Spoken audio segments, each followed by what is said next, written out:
The views expressed on the Final Straw Radio do not necessarily reflect those of Asheville FM, Friends of Community Radio, or any of the affiliate radio stations airing the show.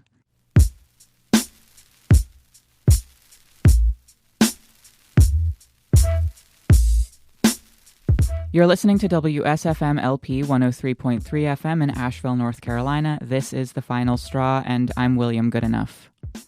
The show can also be heard on KWTF in Bodega Bay, California, KOWA LP in Olympia, Washington, and WCRS LP in Columbus, Ohio. The show will later be archived at thefinalstrawradio.noblogs.org, and you can email us with questions or suggestions at thefinalstrawradio@riseup.net. Also, if you are interested in rebroadcasting any episode or segment of this show, you are free to do so. Just send us an email so that we know you're out there. If you care to, you can send us letters at The Final Straw, care of Asheville FM, 864 Haywood Road, Asheville, North Carolina, 28806. The show is brought to you by Firestorm Books and Coffee. Located at 610 Haywood Road, Firestorm Books and Coffee is a worker-owned cooperative in Asheville, specializing in offbeat, underground, and independent literature. You can find a sample of Firestorm's catalog of books and zines, plus a full calendar of events at their website, firestorm.coop. This week we spoke with members of Central PA Antifa about anti-fascist organizing in Pennsylvania, about some of the radical and racial and socioeconomic aspects of that place, and many more topics, but mainly about the National Socialist Movement counter-protest that folks are calling for on November 5th in Harrisburg. We talk about the logistics of the event and what sorts of things to expect and what sorts of solidarity folks are asking for. To hear another interview with Central PA Antifa, you can visit our comrades at itsgoingdown.org and follow the links to their podcast called The IGD Cast. To learn more about Central PA Antifa, you can get up with them on Facebook, on which you can search Central PA Antifa, or follow them on Twitter at Central PA Antifa. There is also a blog at centralpaantifascist.wordpress.com. So the first question that I have is, would you introduce yourselves and talk a little bit about what y'all do? Well, we are Central Pennsylvania Antifa, or CPA, and we are an anti-racist, anti-fascist group who formed in Central Pennsylvania over a year ago. Most of our members knew one another in person, and we had a loose connection to one another, so we just started talking about how we really felt that it was time for an anti-fascist response in Central Pennsylvania, and we decided that we were just gonna go out and form one. So we noticed a rise in fascist activity in Reading, Allentown, Lancaster, so we started going out to like anti-immigration protests and counter-protesting. We've been to protests on like trans bathroom bills, Days of Solidarity, BLM marches. So we really are in a diverse region as far as activism, and we wanted to form a group that would create an anti-fascist or an Antifa presence in activist groups around the region. That's awesome. You mentioned that you formed a little over a year ago. Yes, approximately 1 year ago. Our first event was last winter in Reading. Some 3% patriots came out to protest our governor accepting 10,000 Syrian refugees, and they showed up in a small number, and that was our first event. We launched Central Pennsylvania Antifa in response to, that act of open bigotry. So that was our first event, and we've been at a lot of stuff since. Well, there's been a white supremacist hate group problem in Central PA going back at least as far as I can remember since the mid-90s. And I'm going to date myself here a bit, but like I was in the punk scene back in the 90s, and that's when I first discovered it and kind of cut my teeth on anti-racist action back then, running into like racist skinheads and neo-Nazis and things like that. And those same people that we were dealing with in the 90s kind of had run of the mill out here unopposed since then. And they've grown into some actually highly organized groups and there's some pretty dangerous people out this way now. So that's another reason we formed too. We were tired of white supremacy around here going unopposed. Yeah, definitely. I remember when I'm from Pennsylvania too myself, and I remember when I was growing up in like the 80s and 90s. Also, I'm going to date myself. I remember it being thrown around that in Pennsylvania, at the time at least, I'm from northeastern PA. Okay. At the time, it was the highest concentration of KKK in the country, like in that area. And I think that like Pennsylvania sort of falls under the Antifa radar, or like has in the past fallen under the Antifa radar in this way. So I'm really glad that y'all are around and that other Antifa and PA are around, because it is a huge, huge, huge problem, like you said. How did you mentioned punk. How did y'all come into like anti-fascism, and is Central PA Antifa an anarchist group, or does it have like other loose politics? We're primarily an anarchist group.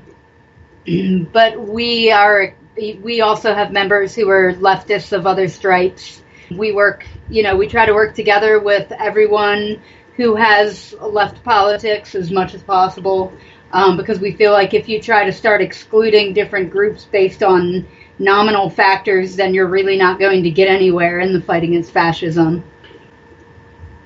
Definitely. And did y'all come into anti-fascism via punk, or did you have like another inroad into that politics? I myself did. That's where I first discovered what anti-fascism was, through the punk scene and through punk music and things like that. I did as well. I was a punk in high school, and then I ended up getting into the crust punk scene pretty heavily and hanging out with like anarchist and left squatters, so that's pretty much where I came into it as well. I had broken away from it for a while, but came back to it shortly before starting up with CPA. So, and I think a lot of our members have had the same experience. Not all of them came up to it through punk, but I think a lot of them, at the very least, came up to it through exposure to that kind of culture. Yeah. Gotcha. And y'all are based in Harrisburg, is that right?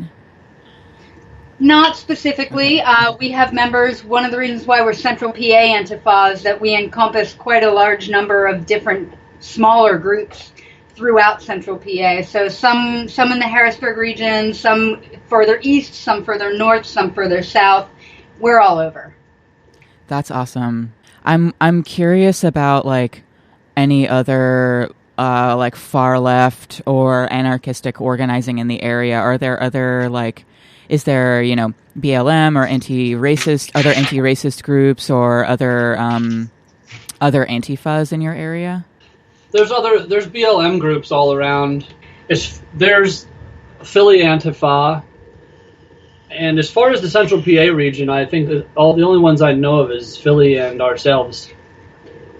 But we work with groups in Maryland as well. I mean, you wouldn't count them as Pennsylvania, but they're close enough. Yeah, and there's a huge, as far as I understand it, a big like far right, like white supremacist presence in Maryland as well. Oh yeah, definitely. I'd really love to talk about Pennsylvania a little bit. It's a super, super interesting place, in my opinion. And I'd love to talk about its social history for a second, because back in the early 1900s, it was a huge industrial hub, and it attracted a lot of folks immigrating for work, mostly from Germany and Poland and Ireland. And recently, and I remember this from going back to my hometown over the years, there's been a marked increase within the population of Hispanic, Black, Asian, and some Syrian folks down in southern PA. Would you talk a little bit about the socioeconomic climate of PA and the changing racial dynamic for a little while? That's kind of a big question. Well, traditionally, of course, like you said, Pennsylvania was mostly Polish, German, Scotch-Irish a lot down here in central Pennsylvania. But I think throughout the history of Pennsylvania, there's always been diversity. I think that obviously the dominant narrative in Pennsylvania, as it was throughout the country, was the Western European white male narrative. But I think there's a hidden history of diversity both in culture, in religion, in political views in Pennsylvania that I think a lot of people aren't as aware of. But more recently, I think that a lot of the move toward factory farming, which has brought in migrant and other low-paid workers, I think the move toward corporatism, where a lot of these small businesses, even in rural areas, are starting to close. Other economic factors have really brought in a larger workforce that isn't white, isn't identified culturally with whiteness. Mm-hmm. So I think that's caused a clash in some of these rural areas where they didn't used to have such a diverse demographic. I know I myself grew up in a very small town in very rural Pennsylvania, and we didn't have, I think in a class of 300 people, I think we had literally 3 people of color. So there wasn't that big of an exposure. And it's interesting to note that, touching on recent events, Trump supporters, it's often found that people who support Trump aren't the people who live in multiculturally diverse regions. It's people who live in primarily white regions that support Trump the most. And I think that you see that narrative playing out in Pennsylvania a lot right now. The Syrian refugee crisis was another one. Our first event was to counter-protest some people who didn't want Syrian refugees here. But we've noted that a lot of those are reactionary elements. So when the narrative in the mainstream media nationally is Syrian refugees are coming, be scared, suddenly we see all these patriot groups pop up and say no Syrian refugees, and then when the next boogeyman is trans people going into the correct bathroom, suddenly it's got to keep these trans people out of the bathroom. Yeah. So I think that you see these same groups kind of piggybacking onto different political, hot topics of the day. But these same people, it's always the same people. And like Elle mentioned, it started out in the 90s when we were coming up with a lot of the Keystone State skinheads forming. Nationally you had the skinhead groups were becoming a big thing. So I think that they started out there. They've really moved from there into supporting these other groups that we were talking about, like the Patriots, the 3%ers. So you see the same people popping up all over. Definitely. Yeah, I mostly asked that question because I, like you, grew up in a super small town. I think it was a town of about 6,000. And my family and one other family were like basically the only non-white folks there. So I'm super curious about like your own experiences about that. Do you know if there's like still do you have much contact with like indigenous groups in the area as well? There really aren't many indigenous peoples groups in Pennsylvania. It's not in our area. Yeah, I don't know that I've come across that at all. I think there is one in Philly that mostly does like indigenous cultural events, but I don't know of any indigenous rights groups in Pennsylvania. Gotcha. Yeah, I think I was hearing about like even old AIM chapters in Philly for a while, but yeah. So you mentioned like the 3% militia and Keystone State skinheads a little while ago. I'd love to talk a little bit more about like the far right and like white supremacist presence in Pennsylvania.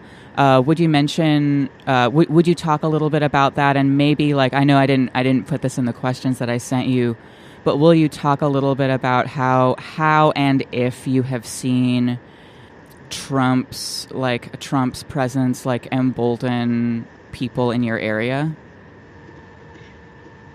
Absolutely. When Trump came out to Harrisburg for the election, for the primary election. He spoke at the Pennsylvania Farm Show.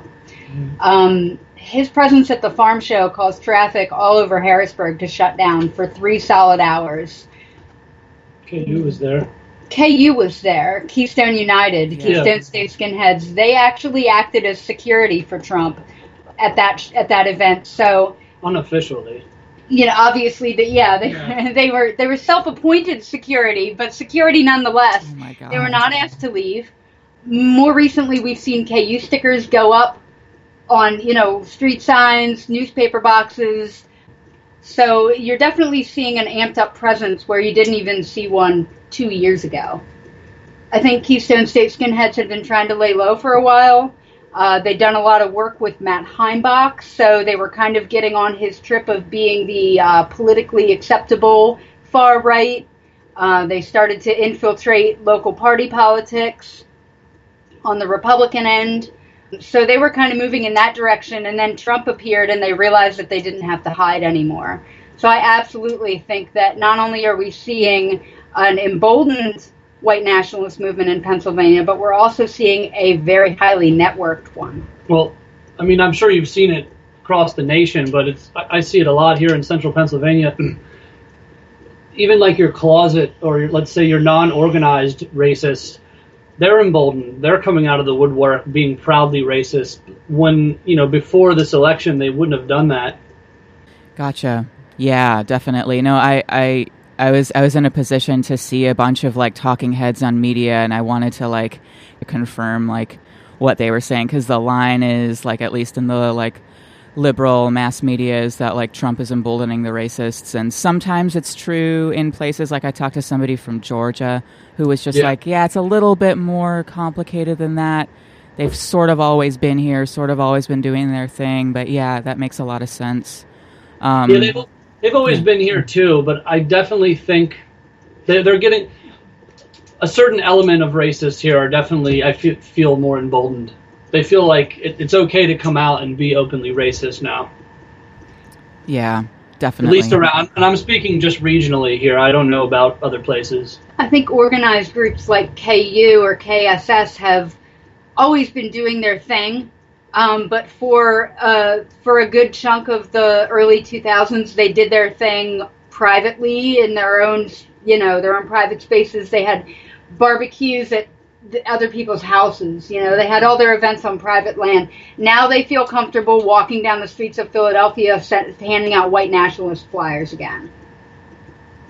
So I think that's the difference. They have always been here and they have always been doing their thing, but now they don't feel like they have to hide it.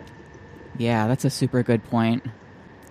Will you talk a little bit about who are the Keystone State Skinheads? Or you mentioned they also go by Keystone United. Wikipedia, I looked it up super fast just now. It says that they started in 2001, but it seems like they've been around for just a little bit longer than that. Will you talk a little bit about the KSS? Well, the founders of KSS or Keystone United, they may have officially formed in the early 2000s, but I know we were dealing with the founders of the group that are currently still involved. We were dealing with them in the 90s, like I said earlier in the interview. So a lot of these are the same people. Steve Smith and Bob Goss, yeah. Yeah, the two co-founders is Steve Smith, who's actually a Republican committeeman now, and what county is that? Bucks, I think? No, Elk? I don't know. One of the rural counties, Luzerne. Yeah, it's Steve Smith and Bob Goss are the co-founders of Keystone United, and they've been around since forever. You used to hear Bob Goss's name at punk shows in 1994. So. Yeah. And are they straps and boots kinds of skinheads, or are they another kind of? Are they sort of the new sort of skinhead that you see in fatigues and stuff? They used to be. But I think part of their reason for going from KSS to Keystone United was they tried to change their whole image. I think they realized nobody really wanted to get down with the whole boots and straps thing. Nobody takes that serious, especially politically. And I think they wanted to be taken more seriously and start to get into politics. So they're trying to rebrand themselves, so to speak. Hence the name change, image change. And another thing that's been going on lately I don't know if you know who Matt Heimbach is and the Traditional Workers Party. I have heard of them, but it would be awesome if you could give just a couple sentences on them. It never hurts to repeat. Well, one you were talking about things that have happened since, Trump's been on everybody's minds, let's say. Keystone United and Traditional Worker Party have formed an alliance, and they've been having meetings here in the heart of central Pennsylvania, not in backyards or at barbecues, but in state government buildings. So, yeah, Matt Heimbach came onto the white nationalist scene back in like 2012 or 2013, I think, when he was still in college. He went to college. Yep, he went to college just down in Maryland, which is why you see this high concentration of white supremacy, like open white supremacists there now. He started the White Students Union on his college campus at Towson, and it snowballed from there. He has the ability to. I mean, he looks very completely genial. He doesn't have his head shaved. He doesn't wear camo. He doesn't wear boots, no braces, none of that. He looks like a frat boy. So Skype cut out on us at this point, so let's hear Discharge with The Nightmare Continues off of Hear Nothing, See Nothing, Say Nothing, which came out in 1982. This is The Final Straw on WSFM LP 103.3 FM in Asheville, and we're speaking to Central PA Antifa.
Hey, how's it going? I think we got disconnected.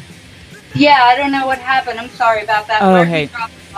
Hey, that's no problem. It could very well have been a problem on this end. You were just talking about Matt Heimbach and basically how he doesn't look like a Nazi, but he looks like a frat boy. Oh. Okay, that's where we dropped off. Yeah. I said frat boy. Yeah. and Skype was like, no. Yeah, exactly. But yeah, so KU had already gone through, their rebranding image, and I think they were trying to look around and see what kind of connections they could make, and they saw what success Matt Heimbach was having recruiting on college campuses. He became a rising star on the far right pretty quickly, and by 2013, he was speaking at KU events, and they were, the Traditionalist Workers Party and the Keystone State Skinheads they've been having meetings together at least once a year ever since. They had 2 meetings of the TWP and KSS in 2015 alone, I think. In the last year, they've done one meeting at the State Museum. Yeah. And then they had another meeting, I think, also at the State Museum. And in Philly. They also met in Philly together. They have a backyard barbecue in the summer, and they invited TWP that time, I think. So they're very closely allied at this point. Dang. And I heard in y'all's interview with It's Going Down that in your area specifically, one of the people you mentioned, Richard something, is maybe part of the Keystone State skinheads and also in politics in your area. Is that true? Am I remembering that correctly? That's Steve Smith. Steve Smith, okay. Yeah. Yes.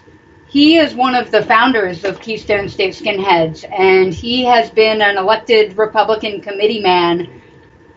I'm not sure how many terms, but a Republican committee man is basically like a party functionary. They do some poll watching. They do tons of voter recruitment. They're the ones out there knocking on doors, trying to get people to sign up to join the Republican Party. They're the ones that are out there trying to kind of feed the platform to people who were undecided. So suddenly you have this element of white supremacy that's out there face to face trying to literally practicing how to convince people that they're right. Yeah, definitely. I know that like far right and even, you know, fascist or KKK or, you know, stuff in that vein, there has always been a presence of that element in politics, in mainstream politics. But yeah, I think it's coming to light a little bit more, and even in our interview with Atlanta Antifa a couple weeks ago, they were saying that in their town it's been seeming like National Socialism and KKK and stuff has a bit more money behind it than they did like even 5 to 10 years ago. Are you seeing like a bit more money and like a bit more influence happening in your area as well? I would say so. I think that you're seeing, again, people like Heimbach, who went to not an inexpensive, a well-known university, was able to travel to Greece for his honeymoon to meet with the Golden Dawn. Oh, gross! Really? Yeah, isn't that? Why would you? I can't. But I think you have these upper middle class people now who are coming onto this white supremacy and far right ideology. And you even have the old heads, the Steve Smiths, the Bob Gosses, who, when they were 20, they didn't have any money, but now they're 45. Now they own a home or a ranch. Now they own a nice truck. Now they have the ability to throw money around a little bit more. So you're seeing this ability to put money into sophisticating their message as well, and sophisticating their image. Yeah, definitely. This is something that I've been thinking about for a second. So like far right activities such as the KKK or like National Socialist movement, which we'll talk about in a second, has sometimes been called the crisis arm of the state. What do you make of this, and what do you think this like rise in far right activity means for this country? What with like Trump being the boogeyman or like the scapegoat or whatever for liberals to be like, oh yeah, that's a fascist. But what do you think that it means for like how we can move forward, or what do you think it means for what is happening right now? Well, I certainly think that we're following the same old pattern of economic crisis causing anger that the status quo manages to redirect towards oppressed groups to avoid civil unrest. So I think that you see this play out in history again and again, where fascism, as you said, really is the crisis arm of the state. It brings, it's like the harbinger of the decay of capitalism. But at the same time, anytime anything cracks, there's always room for light to get through. And I think that this can open the door to promote anti-fascist and left ideas as well as fascist ideas. I think that we can take that same old story and we can learn from it. We can use the responses that were effective before, and we can find ways to brainstorm new responses to it together so that maybe we can prevent this cycle from playing out yet again. That is so on point. Thank you for saying that. Yeah, I agree totally. Maybe on that tip, how has Central PA Antifa been received by the folks who live in your area, just by like residents or students? We've been really well received. I think that there are a lot of people who were becoming very alarmed at the things that they saw happening, and the oppression that they saw increasing. And I think that they were looking to see how they could help out. So we've worked with tons of different groups since we formed. We've worked with This Stops Today Harrisburg. We've worked with Make the Road, which is a Latino and immigrants' rights group. We've worked with Animal Alliance of Greater Reading in animal rights activism. So we've been really lucky to have found so many comrades, and we've been really happy that they've been so willing to let us join in the struggle.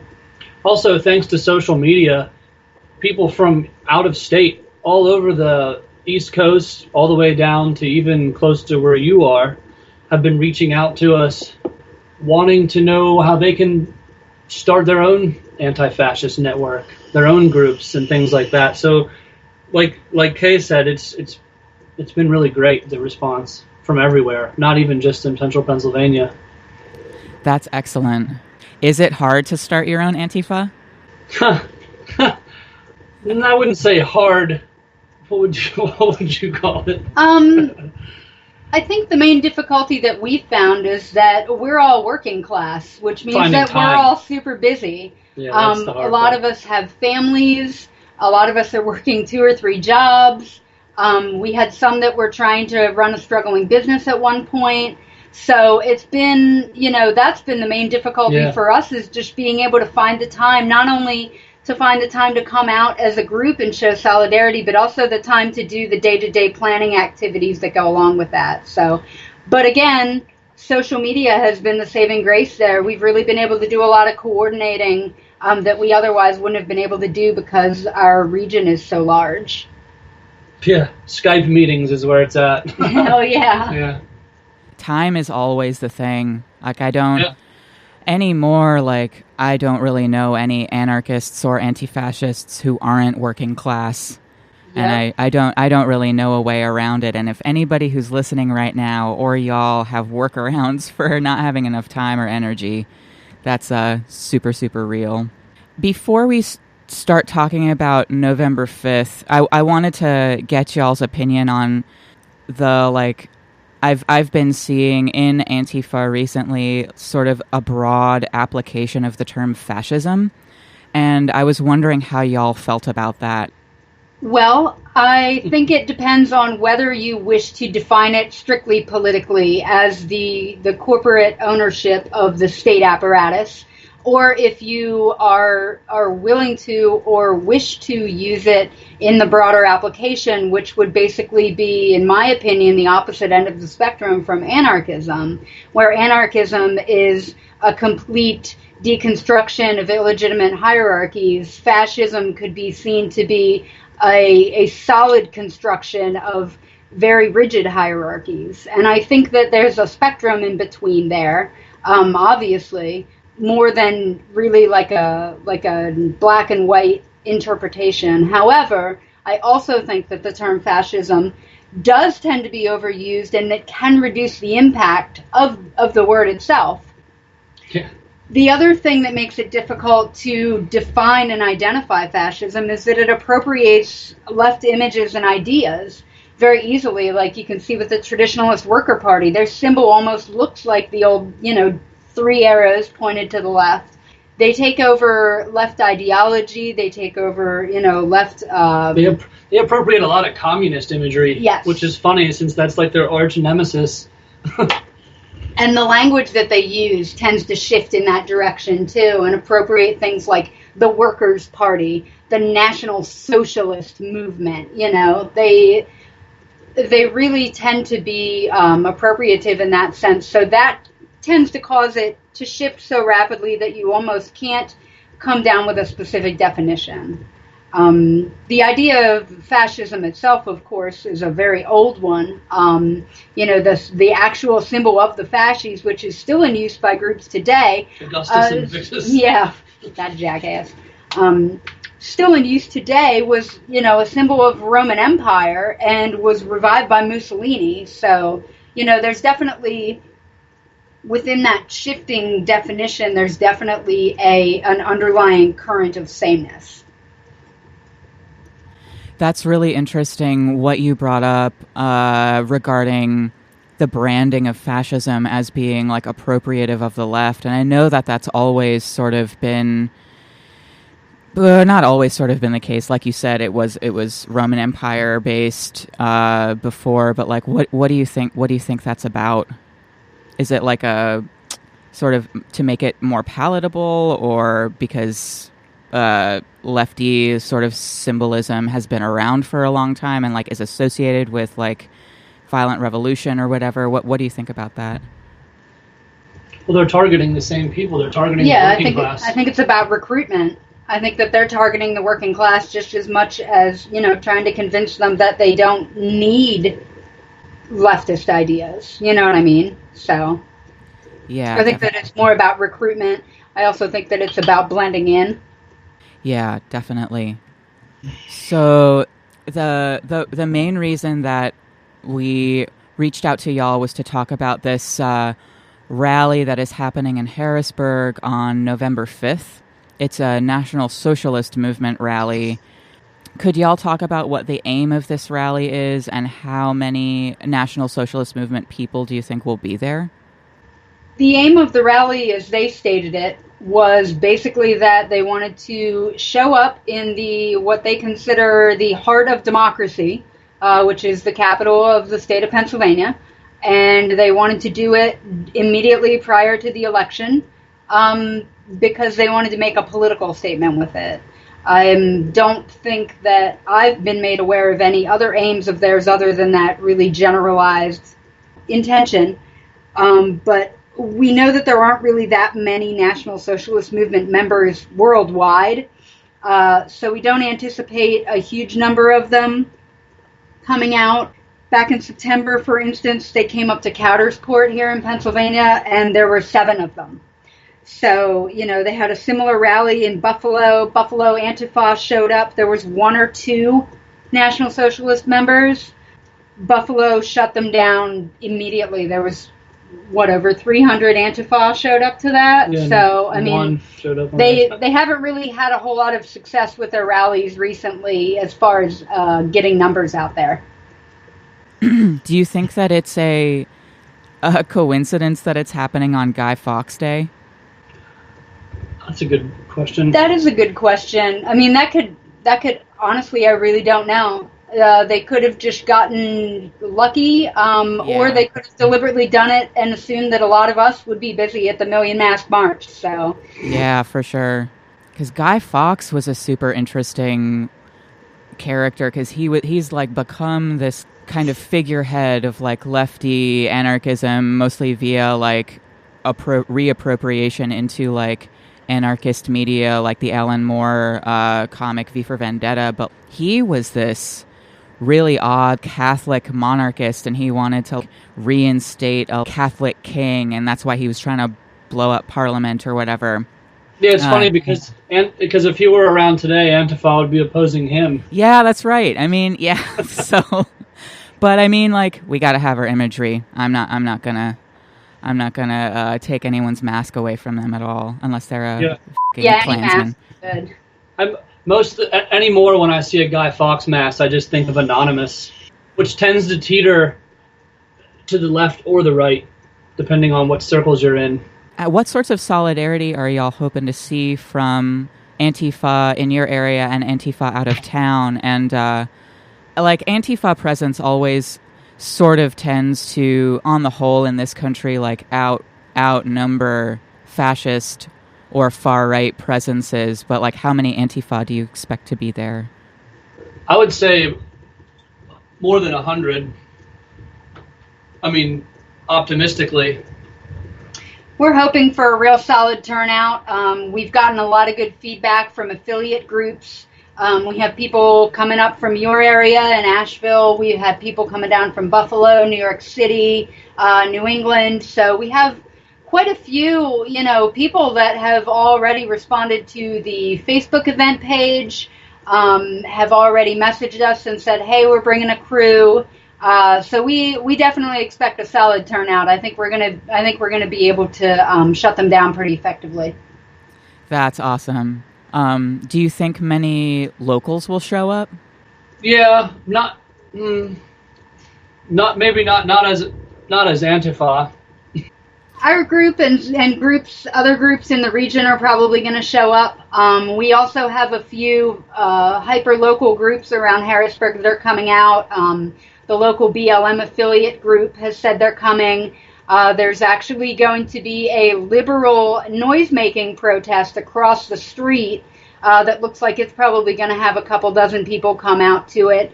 And they're going to be banging on pots and yelling and chanting, and they're not there to confront, they're there to drown out. So that'll be very helpful for us because we're there to block out as well. For sure. I like it when liberal endeavors sort of work with Antifa endeavors. Sometimes the liberals are there to, like, quote, keep the peace or whatever, and I'm glad to see that is maybe not the case here. We have a little bit of both. There's another liberal group that's holding a unity rally on the other end of town, so it's not all roses around here. But man. Yes, there's local liberal groups here that want absolutely no response to the NSM event at all. They think the best response is to just don't do anything whatsoever, which is ridiculous in my opinion. But that is ridiculous. That's how we got to this point. Definitely. It's letting them have carte blanche of the area. In the area. Definitely. It's this, like, politics of complete avoidance. You encounter that a lot in your area? I think Antifa in general encounters that. It happens everywhere. It even happens in leftist spaces on the internet quite a lot. Yeah. There's always that rhetoric where, Antifa is just as bad for showing up. I don't know if you've ever heard that, but we hear it all the time. Yeah, I don't even know what to make of that. I think that it's just complete stonewalling, and there's just, like, I don't really know of any way to interface with that, or even if it's even useful to do so. Yeah, we encounter that some here. I know that the Atlanta folks encounter that some as well. So yeah, sympathies to that. But and I mean, unity rally, unity for what? I wonder. They're gonna eat hot dogs and sing Kumbaya. Yeah, like 10 miles away. Well, hot dogs sound all right. Will you talk a little bit about the National Socialist Movement? It sounds like on its face, if you just listen to those words, like, oh, sounds like all right, but didn't they used to be the American Nazi Party? Yes. They were the American Nazi Party. I believe that they split from them prior to or during the early 90s. A guy named Jeff Shope, broke off from them. Okay, in the mid-70s. We're looking at some stats now. Yeah, Jeff Shope's the leader. Yeah, and I mean, they're your basic Nazis. We like to refer to them as Nazi cosplay because they wear the brown shirts, they wear the armbands. I mean, they don't show up, in jeans and a t-shirt. So I think there's an element of clownishness that follows them around. I think traditionally they've kind of been shunned for that reason by other white nationalist groups. I know that traditionally white power skinheads want nothing to do with the National Socialist Movement. They think they're a joke. That's interesting. Yeah. I think with the rebranding that a lot of the white supremacist groups are trying to do to be taken more seriously, they can't get down with, people that dress up like the SS still. I don't know. For serious, though. They're being serious about it. Yeah. Dang. Well, Halloween will have passed, so weird. You're a week late. Yeah. Do you get much NSM in your area, or are they all busing in from out of town? There is a local chapter. I don't know how big they are. There's been rumors of busing in. So we really don't know how many NSM to anticipate, but I do anticipate maybe some Klan and even some Keystone United members to be there. This is looking to be pretty big, so I imagine there's going to be interest from all types of groups. Well, then again, I could be wrong. Well, it will be the heart of democracy. So, so where do you think anti-fascism is going from here? I think we're in a really, really interesting moment in the country. And even though like Trump is sort of being discredited, the people that he empowered are still around and are still going to continue to be around even if he doesn't get elected. So what are your thoughts on that?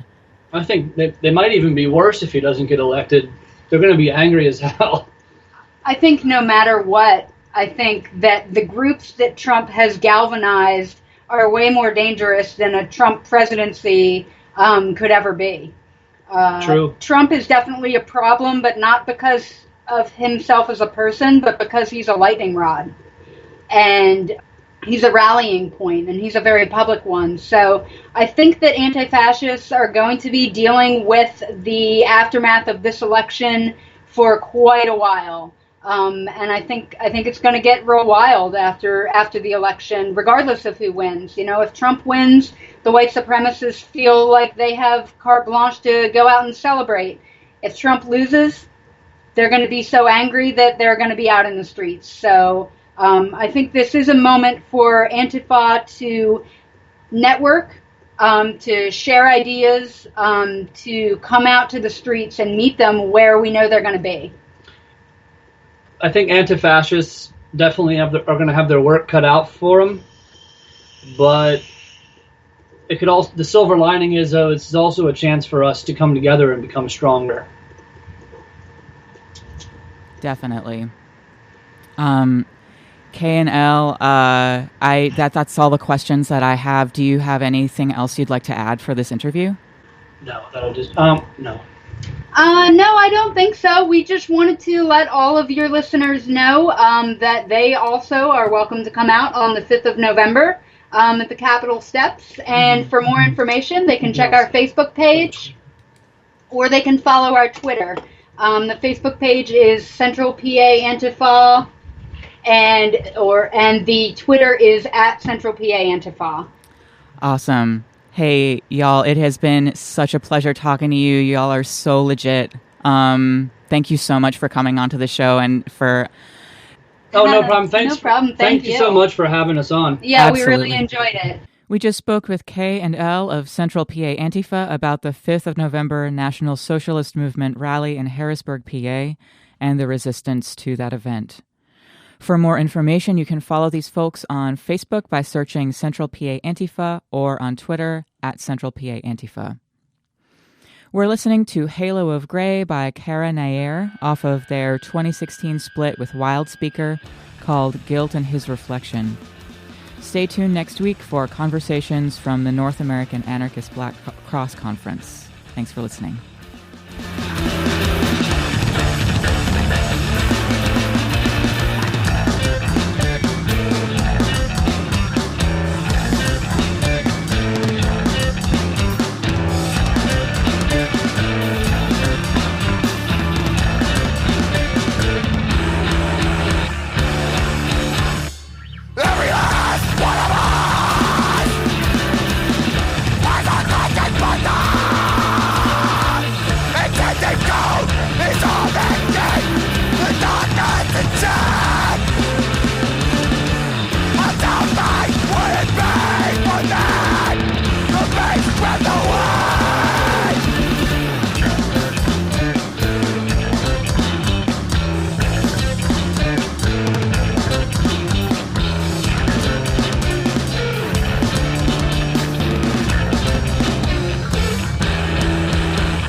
Reformation! The sword and solitude and twisted falsity!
And now we're hearing some of Side A of Skagos' 2013 release Anarchic, out on Eternal Warfare.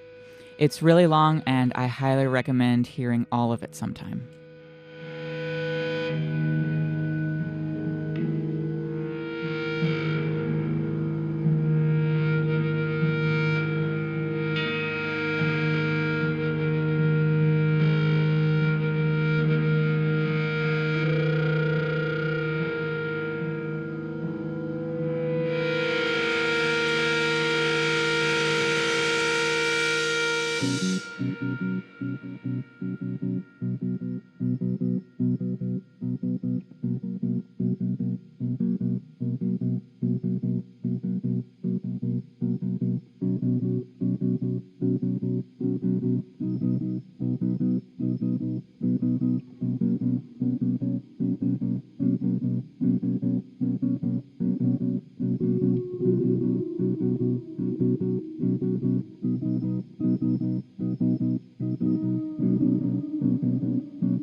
You're listening to WSFM LP 103.3 FM in Asheville, North Carolina. This is The Final Straw, and I'm William Goodenough.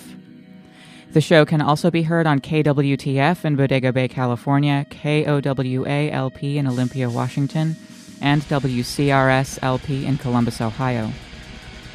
The show will later be archived at thefinalstrawradio.noblogs.org, and you can email us with questions or suggestions at thefinalstrawradio@riseup.net. Also, if you are interested in rebroadcasting any episode or segment of this show, you are free to do so.